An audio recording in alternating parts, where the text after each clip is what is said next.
Why, John! Involuntarily, I halted at the entrance to my snug bachelor quarters as the flood of light my turning of the switch produced revealed a huddled figure, slumped in an easy chair. "Aye, sir, 'tis me." The man got to his feet, gnarled, hands rubbing at his eyes. "And 'tis all day that I've been waiting for you, sir. The caretaker said you'd be back soon, so let me in. I must have fell asleep, and no wonder, what with the strain and no sleep or rest all last night." Strain? No rest? I stared my bewilderment, trying at the same time to conceal the vague apprehensions occasioned by the fact that the trusted servitor of my friend, Professor Roxton, should wait all day for me. Hastily shedding my outer things, I bade him again be seated, sat down facing him, and asked him to explain. "'Tis the professor, sir." The old chap peered at me with anxious, wrinkled eyes. "'Tis common enough for him to send me here on messages, sir, but today I've come on my own because, sir," answered the question in my eyes, "I haven't seen sight of him since last night." "Why?" I began. "That's just it, sir." John took the words out of my mouth. "For 20 years, my wife and me have looked after the professor at the Grange. In all that time, he's never been away at night. Whenever he had to come to town, he'd tell us. Most times I'd drive him myself in the old car, but that was very seldom, sir, for Professor Roxton had few interests outside." "But, John," I protested, "is there no other reason for your agitation? He might have had an urgent call or gone out for a walk or a drive by himself." "No, sir. If you'll pardon me, sir, you're wrong. The professor was fixed in his habits. He would not go away without telling me. Think back, sir. You know the professor as well as me. Better, because you are his friend, and I am only a servant. Although, sir," this proudly, "he always treated me as a friend." "Go on," I urged, seeing he was not finished. "Well, sir, a few minutes back you asked me if there was no other reason for my being upset like this. There is, sir. You know, sir, that for more than 20 years the professor has led a retired sort of life, the life of a recluse," I suggested. "That's it, sir. He only left the Grange when he had to. He was all wrapped up in some weird-like thing he was inventing. In all those years, sir, you were the only visitor who ever went into his laboratory or stayed at the Grange for a night or more. That is, sir, until 3 days ago." "Go on," I urged again, some of his perturbation communicating itself to me. "The Grange, sir, lying as it does 15 miles from town and back in its own grounds away from the road, isn't noted by many. When strangers do get into the grounds, I usually gets 'em out again in short order. 3 days ago, sir, a stranger drove up to the door in a fine car. He told me he was wanting to purchase a country home. I told him the Grange was not for sale and turned him away. He was turning his car to leave when my master came out. To my surprise, sir, he invited the stranger in. And I'm sure, sir, because he looked so taken aback like, that the stranger had never seen the professor before." "And after that?" I asked, now feeling decidedly uneasy. "The stranger, sir, a Mr. Latham he called himself, stayed on. He was in the study with the master last night. This morning, there was no trace of either of them." "But, good God, John!" I jerked to my feet, a fresh dread clutching at my heart. "What are you trying to get at? The professor and Mr. Latham might possibly have driven away somewhere last night." "Both cars, sir," the servant answered, "are in the garage. I bolt all the doors in the house myself every night. They were still fastened this morning, and my wife and me searched the house from cellar to garret and hunted all over the grounds. But we couldn't find a trace of the master or his guest." "Do you mean to suggest, then," I shot at him, "that 2 full-grown men have completely vanished? It's absurd, John, absurd." I paced the floor, thinking desperately for a few minutes, conscious of the ancient's anxious eyes. I half smiled. The thing was too ridiculous for anything. Old John had grown morbid from living away from the outer world. Also, I had to admit that the atmosphere of the Grange, impregnated as it was with the lethal scientific dabblings of my friend, was exactly suited to the conjuring up of unhealthy forebodings in uneducated minds. I'd drive out to the home of my friend at once. No doubt I'd find him fit and well. He had refused to install a phone, so drive it had to be. "John!" I stopped my pacing and patted him on the shoulder. "I'm coming out to the Grange at once." His face showed a thankfulness. "I am sure," I went on as I struggled into my coat, "that we shall find the professor and his guest awaiting us. Anyway, it's time you got back to your wife and had some food." "I hope to heaven, sir, that you're right." With that, we left the building and entered my car.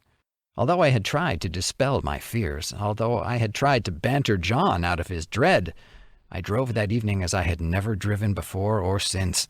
Barely 15 minutes later, I halted my roadster at the short flight of steps leading to the main door of the Grange. Even as we stepped from the machine, the door flung open, and an agitated woman hurried towards us. She was Mary, John's wife. "Sir," she gripped my arm and stared anxiously into my face. "'Tis glad I am that you've come. The Grange is a house of death." In spite of myself, a chill shook my whole body. Gently handing her to John, I strode up the steps. At the open doorway, I halted, the aged couple crowding on my heels, the woman still babbling about death. I couldn't blame her. All day she had been alone in that gloomy, rambling old building, wondering, no doubt, why John and I had not returned sooner. And gloomy the house was. Always, even when staying there at the professor's request, I had found it to be somber and depressing, as if there lurked within its walls the shadowy wings of the years-old tragedy that had caused my friend to retire to such a God-forsaken place, and there become absorbed in his scientific experiments. Even now, as I gazed into the dimly lit hallway, the air seemed charged with that same malignant something I cannot describe. Pulling myself together, I strode quickly along the corridor and flung open the study door. The lights being full on, one glance sufficed to show me that my friend was not there. Swinging on my heel, the horror I saw in the eyes of the servants, honest, healthy folks not easily frightened, conveyed itself to me. Somehow the sight of that room, lights on, chairs drawn up to the burnt-out fire, brought home to me the fact that something serious was amiss. I chided myself for thinking John had been unduly agitated. For a moment I stood, trying to conceal the chill coursing through my veins. Puzzling what to do next, I decided to search the house thoroughly. If I found no sign of the professor or his guest, I would call in the police. Fearfully, yet willingly, the aged couple led me from room to room, from attic to basement, until but one place remained, the laboratory. I hesitated for several seconds at the closed door of my friend's workroom. Not that I had never entered the, to a layman's eyes, weirdly appointed place. I had been in many times with the professor. But this time, I dreaded what I might find. Pulling myself together, I gently tried the door. To my horror, it yielded to my touch. Alive, the professor always kept it locked. A new dread assailed me as, flinging the door wide open, I blinked in the sudden glare of powerful globes. Someone had left the lights full on. Horrified, I stood and stared, knowing by their heavy breathing that the aged couple were also staring with fright-widened eyes. Afraid of what? I did not know. I only knew that the atmosphere had become even more sinister. I knew that something dreadful had taken place in that room. Trembling with consternation, I forced myself to take a few steps forward. Then I again stared about me. At one end of the large room, something shone brightly in the glow of the lights. Slowly, I walked across to examine it. It appeared to be a glass case, almost like a showcase, about 8 feet square and 7 feet in height. With the mechanical actions of the mentally distraught, I walked all around it. Not the slightest sign of an entrance could I see. The fact intrigued me. I tapped lightly on the highly polished surface with my fingers. It rang to my touch, like cut glass. Through the transparent surface, I could see John and his wife. They were watching me furtively, wondering no doubt why I lingered. As I looked at them, John suddenly lumbered up to the case on the opposite side. Dropping to his knees, he stared. Turning an imploring gaze to me, he pointed, his lips moving soundlessly. I followed the pointing finger with my eyes, gasped at what I saw. Near the center of the cage, on the floor, constructed of the same crystalline substance, something glittered. its brilliance almost dazzling as the light rays struck it. My face pressed close to the cold outer surface of the structure. My shocked intelligence gradually realized what the small, sparkling object was. It was a magnificent diamond, and the professor had always worn a diamond ring.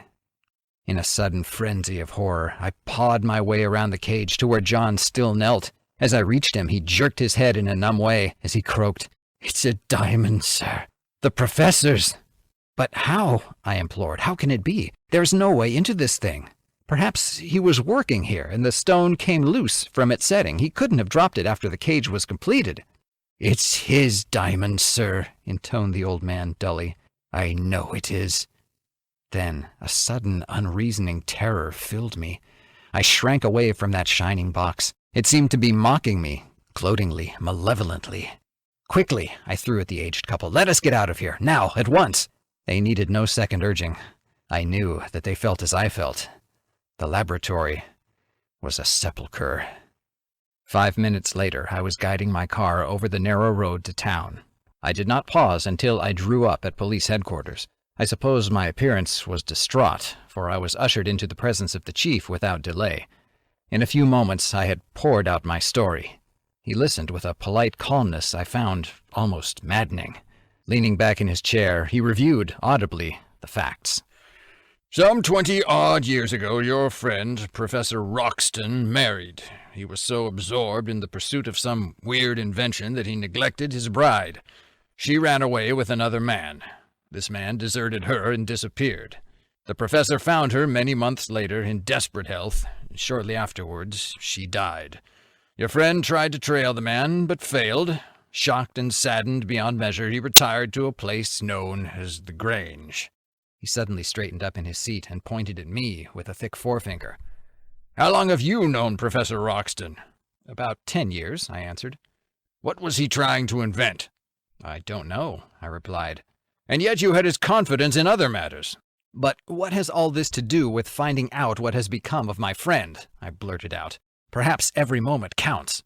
"A lot." The chief eyed me in a way I did not like. "Solely because your friend has not been seen by his servants for nearly 24 hours, merely because you saw what you believed to be his diamond in some kind of a glass compartment in his laboratory, you have come here as distraught as a man who has something terrible on his mind. Why?" "I can't say." I shifted uneasily under that direct stare. "Somehow I feel that something dreadful has happened to my friend." "We do not go by feelings." The chief got to his feet. "But you have told me enough to warrant action. I want you to guide me and a couple of men to this house. Please wait here until I return." He left the room. Sitting there awaiting his return, I tried to ponder the matter reasonably. After all, perhaps the chief was right. Merely because the professor had been absent for a few hours and I had seen what I thought to be his diamond in the laboratory, I had worked myself into a perfect fever of anxiety. I almost smiled to myself.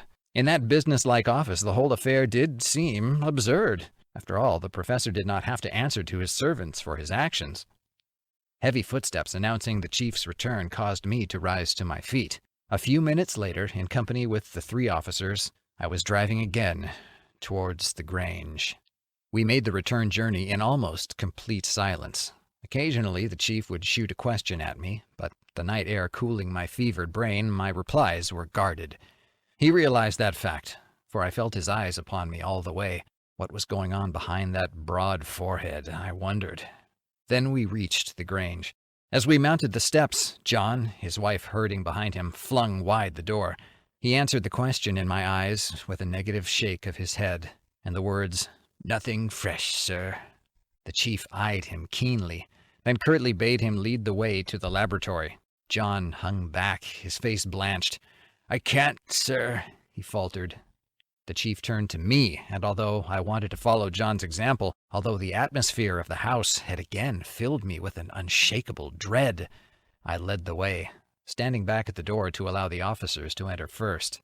With calculating gaze, the chief slowly took in every detail of the stone apartment. He turned to me. "What is there to be afraid of?" I pointed hesitatingly toward the crystalline cage. The chief and his men strode across to it. "You don't know how to open this?" The chief shot at me after a brief examination. No, I replied, it was not here on my last visit. When was that? Some 2 or 3 months ago, I answered. My work occasions much traveling on my part. The chief and his men turned again to the cage, talking in undertones.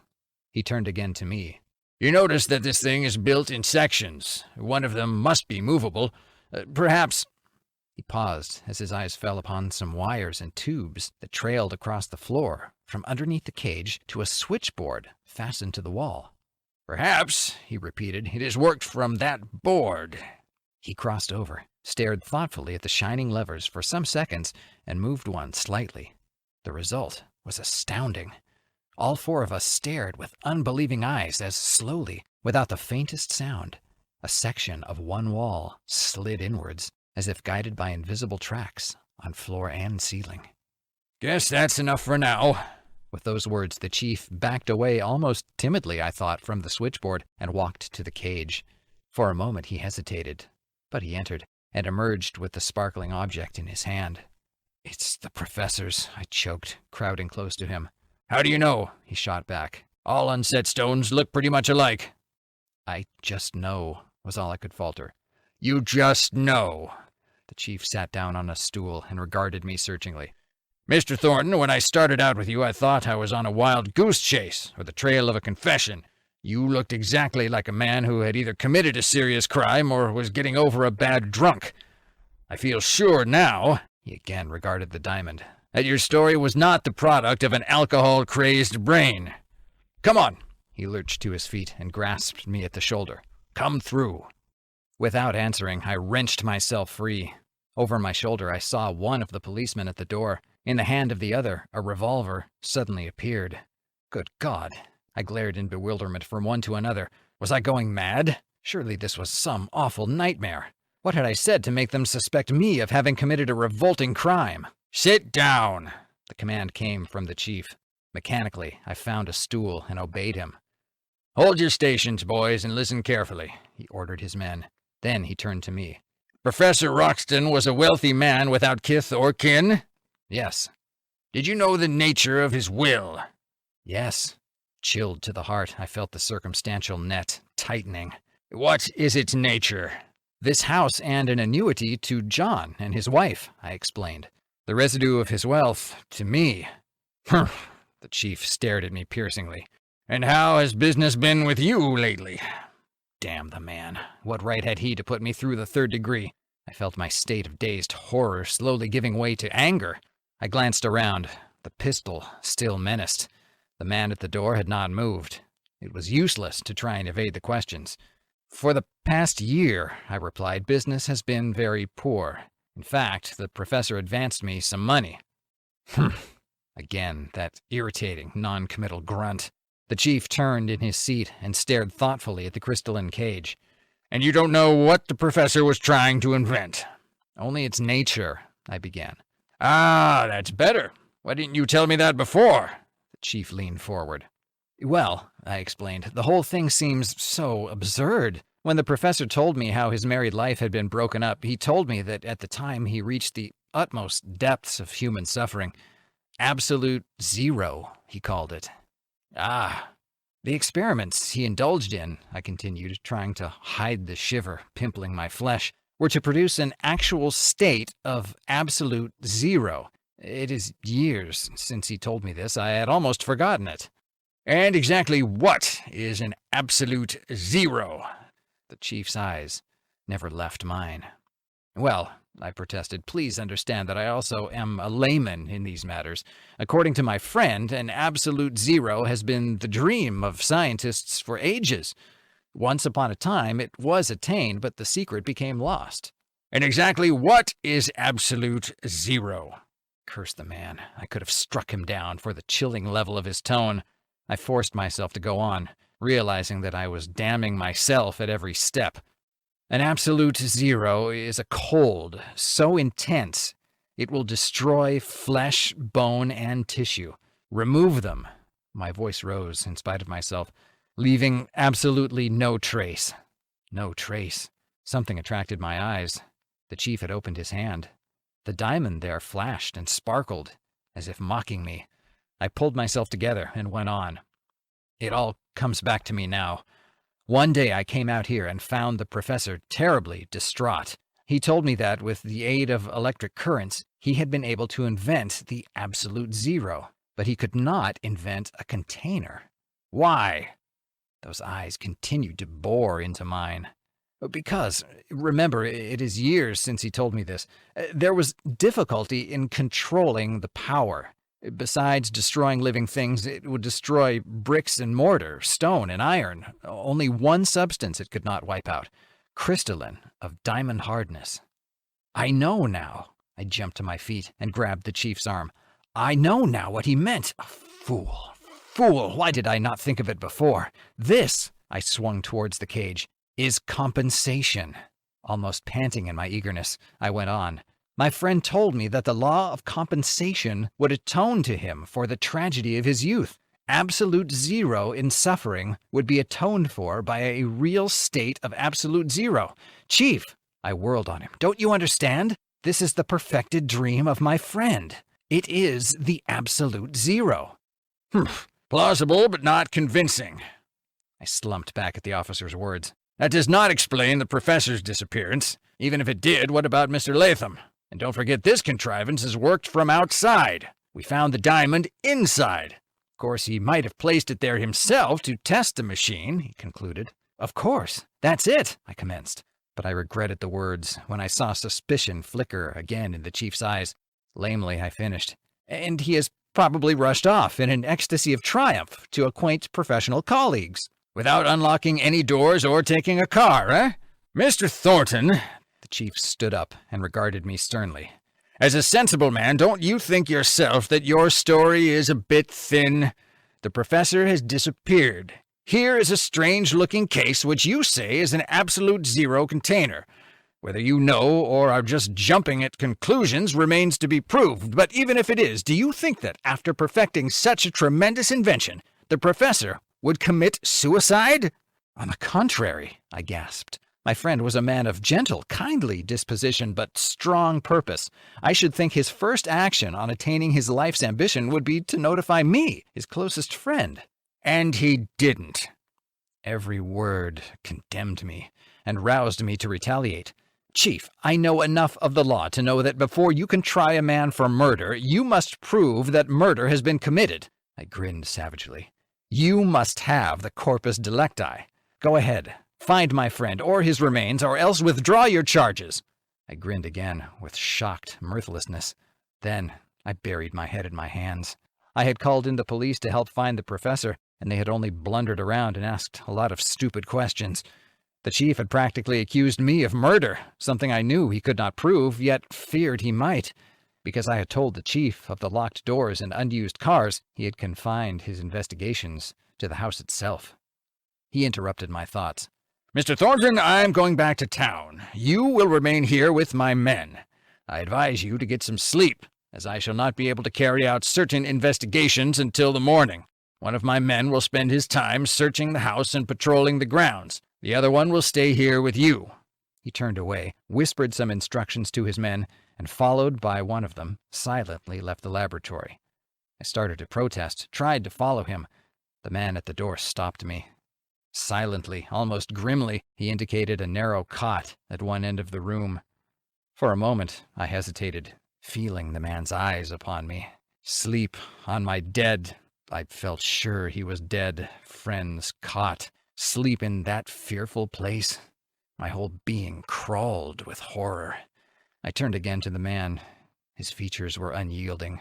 Perhaps this was more third degree. Limp with weakness and weariness, I dragged my lagging feet towards the cot. As long as I live, I shall never forget my awakening. A uniformed figure, the chief, shaking me by the shoulder. Two other uniformed men silently watching. I sat up and gazed about me, dazedly. Bright sunlight streamed through the windows. A stray gleam struck the cage. I shrank back, trembling. And yet I had slept soundly. Mr. Thornton, the chief said, I have serious news for you. I have positive proof your friend is dead. Dear God! The exclamation was wrung from me as recollection returned with a rush. Where? You can't have. Here. He thrust a bundle of letters into my hands. "You acted so strangely last night you caused me to suspect you of a serious crime. Also, you overlooked several important points. You got back from a trip only last night." Last night? Surely it was years. "You had left instructions to have your mail forwarded," the level voice went on. "These letters were evidently one day behind you. I picked them up at your rooms this morning. I took the liberty of opening them. Read this one." He selected it. With trembling fingers, I extracted from the envelope a single written page. I recognized the handwriting as the professor's. I read with feverish intensity, each single word burning itself into my consciousness. Dear Thornton, I am writing this in anticipation. I will see that it is mailed when my plans are completed. Too late, dear friend, for you to attempt, with the best intentions in the world, to frustrate them. You will perhaps recall that many years ago, when I gave you my full confidence, I told you that I felt sure that the law of compensation would atone in some small measure for my loss. Thornton, old friend, I believe that in more ways than one, my hour has arrived. 2 days ago, I completed the absolute zero. But even better, a man called here today.